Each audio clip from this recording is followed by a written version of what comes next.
नमस्कार दोस्तों, स्वागत है आपका एक बार फिर बिहार समाचार की इस वीडियो में। दोस्तों, आज बेहद बड़ी और महत्वपूर्ण खबर निकल कर आ रही है, जिनकी सटीक जानकारी हम आपको इस वीडियो में देने वाले हैं।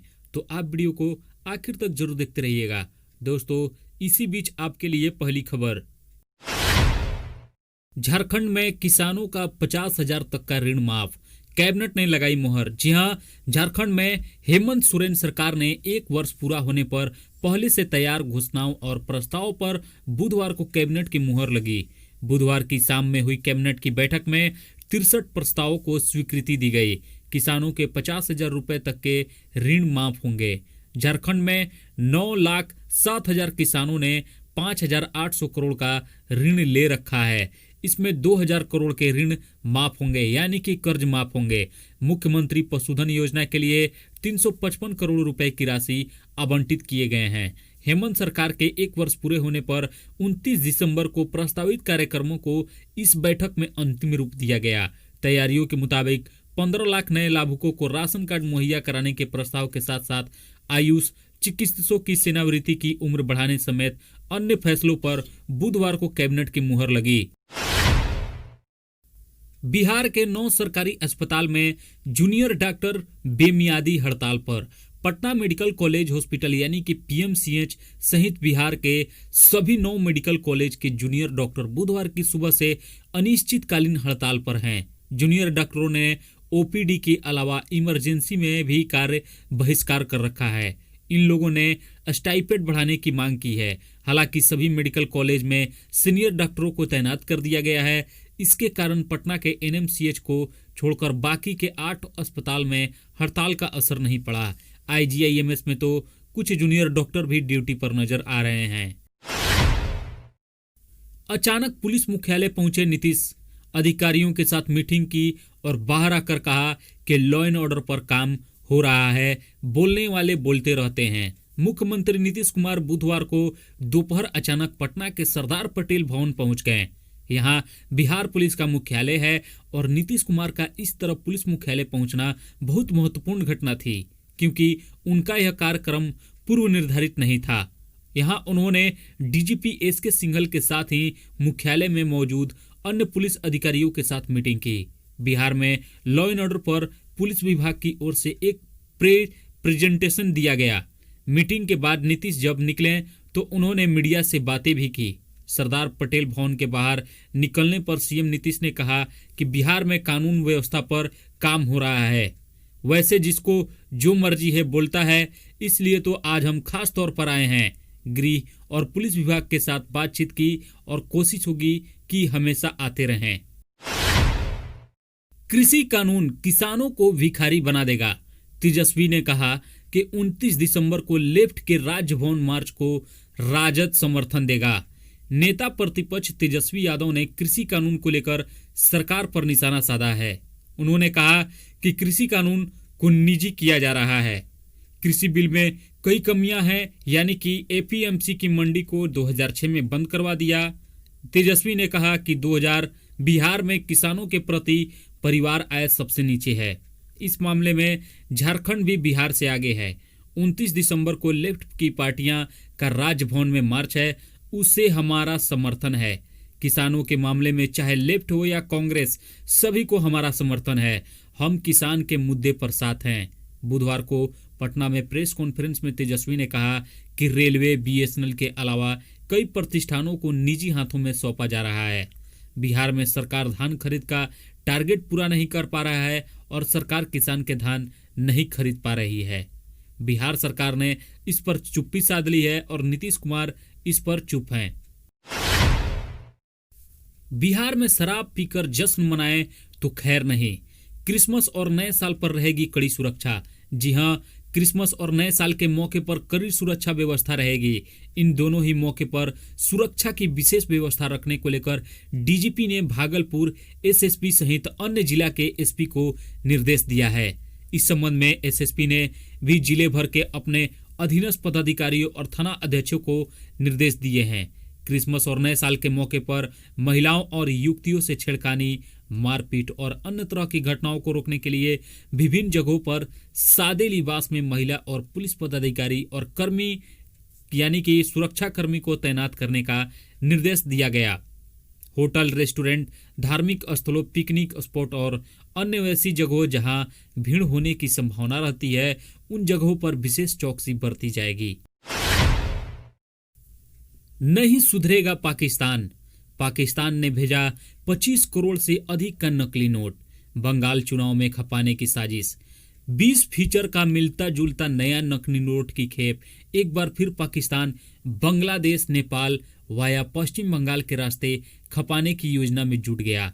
बताया जाता है कि 25 करोड़ से अधिक की 2000, 500 और 200 रुपए का नकली नोट पाकिस्तान से नेपाल और बांग्लादेश में लाकर रखा गया। इस तरह की सूचना खुफिया विभाग को मिलने के बाद एसएसबी, बीएसएफ और बैंक को अलर्ट कर दिया गया है। बिहार में कोरोना वैक्सीन को लेकर तैयारियां जोरों पर। एनएमसीएच में बनाया गया स्टोरेज सेंटर। 2020 पूरी तरह से कोरोना वायरस के नाम रहा। कोविड संक्रमण ने पूरी दुनिया को बुरी तरह प्रभावित किया। भारत भी इस वायरस से अछूता नहीं रहा, लेकिन अब सभी को कोरोना वैक्सीन का बेसब्री से इंतजार है। प्रधानमंत्री नरेंद्र मोदी और केंद्रीय स्वास्थ्य मंत्री डॉक्टर हर्षवर्धन भी कह चुके हैं कि जनवरी में कोविड का टीका आ सकता है। इस बीच कोविड टीके को स्टोरेज को लेकर बिहार में भी तैयारी जोरों शोरों से चल रही है। नालंदा मेडिकल एंड हॉस्पिटल यानी कि एनएमसीएच में भी कोविड का टीका स्टोरेज सेंटर बनाया गया। यहाँ पर कोविड टीके के स्टोरेज को लेकर तैयारियां तेजी से चल रही है और जानकारी के अनुसार यहाँ पर करीब 35 लाख शीशियों को संग्रहित करने की व्यवस्था की गई।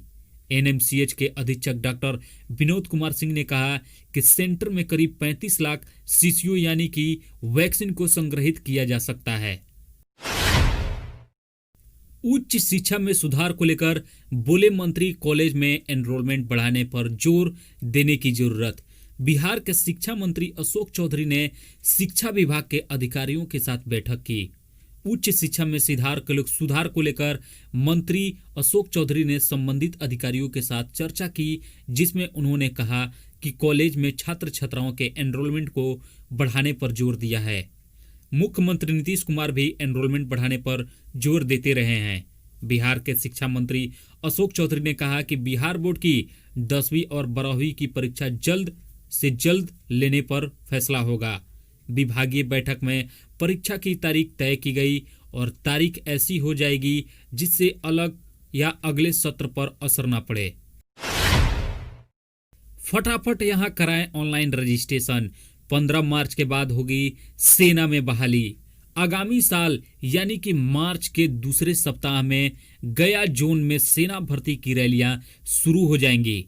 इसके लिए 20 दिसंबर 2020 से 2 फरवरी 2021 तक की पंजीकरण प्रक्रिया चल रही है। गया जोन के 11 जिलों के अभ्यर्थी इंडियन आर्मी के वेबसाइट पर जाकर जानकारी प्राप्त कर पंजीकरण करवा सकते हैं। कोरोना वायरस के वजह से इस वर्ष सेना भर्ती की बहाली प्रक्रिया नहीं हो सकी थी। सेना भर्ती कार्यालय गया ने अपने जोन के अभ्यर्थियों के लिए पंजीकरण शुरू कर दिया है। अगले साल के मार्च मास में सेना बहाली की प्रक्रिया शुरू हो जाएगी।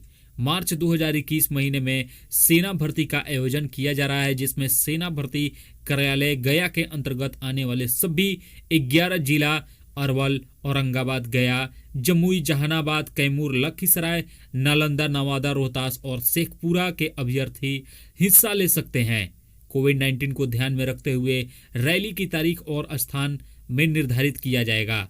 सभी अभ्यर्थियों को 2 फरवरी 2021 तक इंडियन आर्मी के वेबसाइट पर रजिस्ट्रेशन करवाना होगा।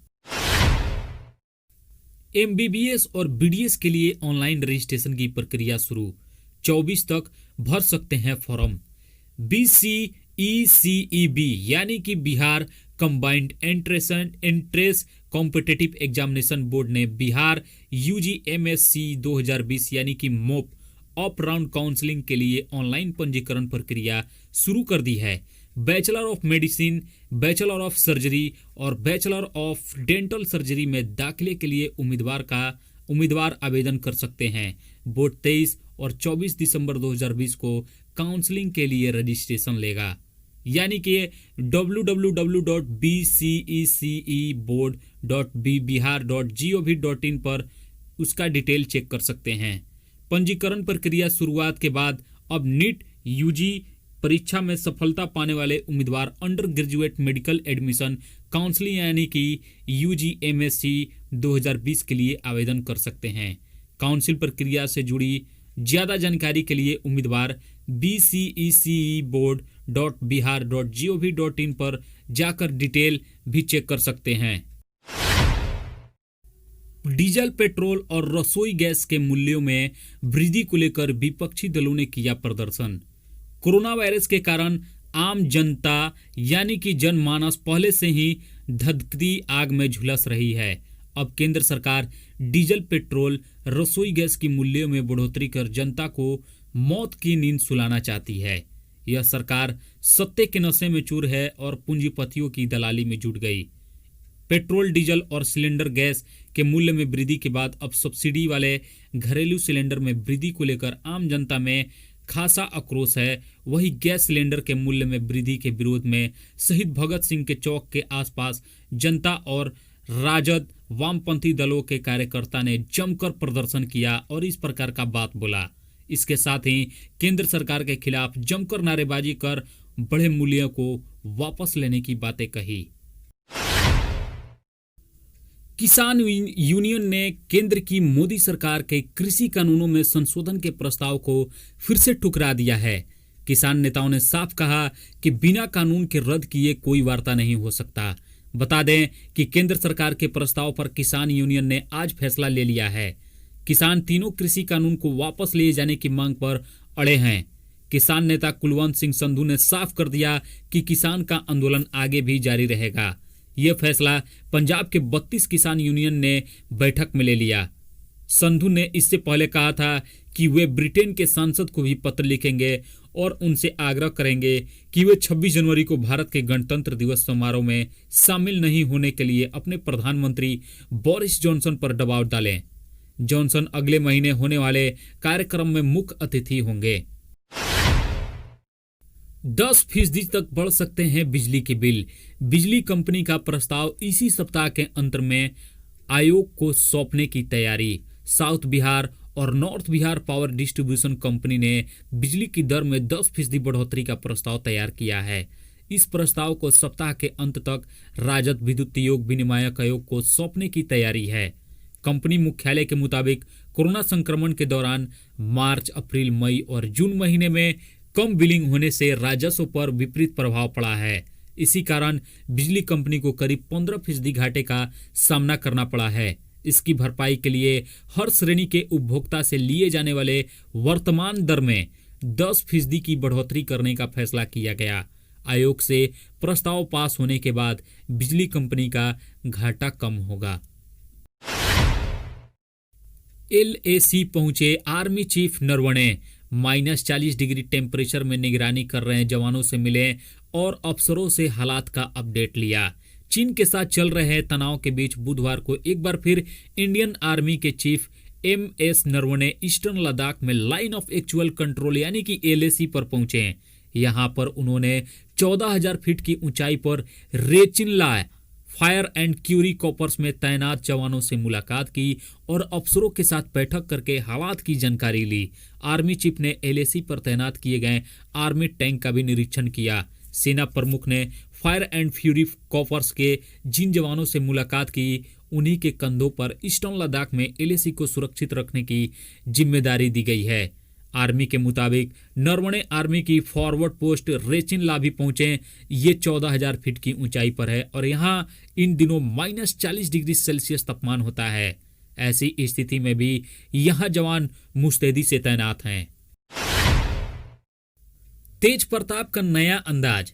पीली धोती में राधे राधे करते नजर आए लालू के लाल। राष्ट्रीय जनता दल सुप्रीमो लालू प्रसाद यादव के बड़े बेटे तेज प्रताप यादव अपने खास अंदाज के लिए जाने जाते हैं।